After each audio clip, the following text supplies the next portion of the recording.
Welcome to the You're Not Crazy podcast, hosted by Jessica Knight, a certified life coach who specializes in healing from narcissistic and emotional abuse. This podcast is intended to help you identify manipulative and abusive behavior, set boundaries with yourself and others, and heal the relationship with yourself so you can learn to love in a healthy way. You can connect with Jessica and find additional resources, content, and coaching at emotionalabusecoach.com. Hello, and as always, thank you for being here. Today, I want to talk about a topic that I think this is probably one of the beginning things that you look at when you're trying to figure out what's going on in your specific situation, but it's really about why this hurts so much. And so I just want to take a second and remind you that you can find me at emotionalabusecoach.com, on Instagram at emotionalabusecoach, which is the same for Threads, on Substack. You can find me if you look up Jessica Knight Coaching. All of these links are in my show notes below. And I do one-on-one coaching, and I'm working on some group options, but I have courses and some other things if one-on-one isn't accessible to you. So why it hurts so much? It sometimes feels like when you're going through the end of an abusive relationship, or even realizing that the end is coming, it doesn't just bruise you. It just feels like it shatters your whole internal compass. You don't just lose the relationship, but you feel like you're losing something inside yourself. This is what breaking a trauma bond feels like a lot of the time.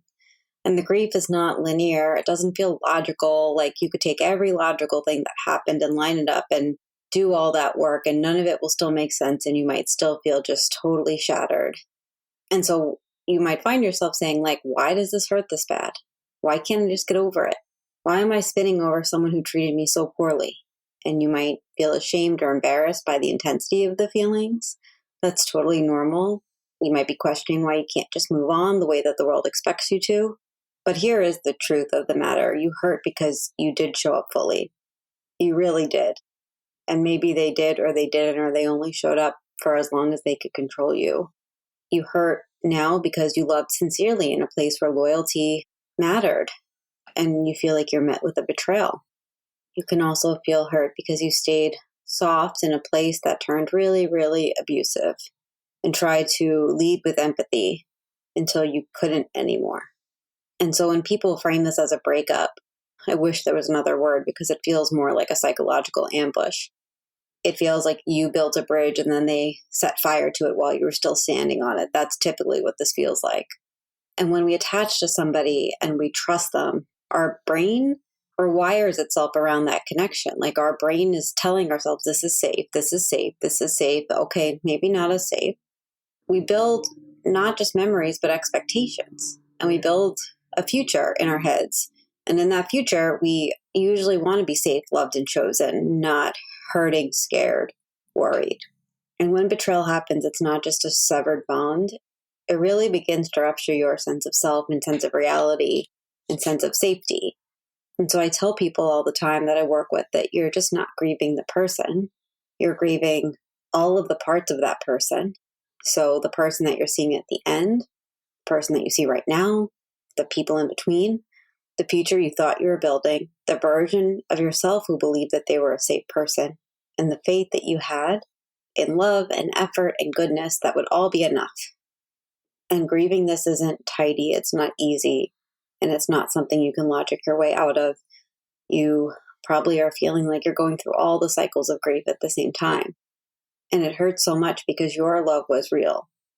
Your belief in them was sincere. It hurts because your hope was betrayed. You're not weak for needing time and space. You're not crazy because you feel wrecked by all of this. In fact, I usually tell people the depth of your pain speaks to the depth of your capacity to love. Imagine if all that pain was actually your capacity to love someone. It's a reflection of everything that you offered and everything they failed to honor. You're not grieving because you're broken. You're grieving because you are a whole person dealing with a really disordered, unhealthy behavior. I'm going to name some things that I wrote down of what it feels like, just in case you're in this place. My hope is that it validates you. You alternate between anger, sadness, numbness, and hope within the same hour, within the same minute. You replay conversations over and over, trying to find the moment when things started to unravel. You doubt your instincts even when you know deep down that you saw cracks. You blame yourself for not seeing it sooner, or for hoping it would get better, for staying longer. You feel shame for how much you still miss them even after everything. You mourn the person you were when you still believed who they were. This is all normal. It's the body, it's the heart, it's the mind, trying to find a way to metabolize something that was never meant to happen. And so I just want to say this is that you're not hurting because you are broken or something is wrong. You're hurting because you were in a real space where someone else was playing mind games. You hurt because your nervous system felt the rupture even before your mind was ready to name it. They failed you. Your heart didn't fail you. Your capacity for hope or for connection or for love, none of that's a failure. It's a strength.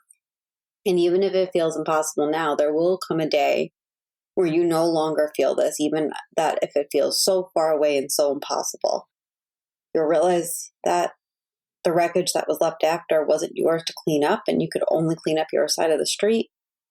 You have to let yourself grieve. You have to let yourself feel the feelings. You have to honor the magnitude of what you survived through. And you have to repeatedly tell yourself that you're not crazy.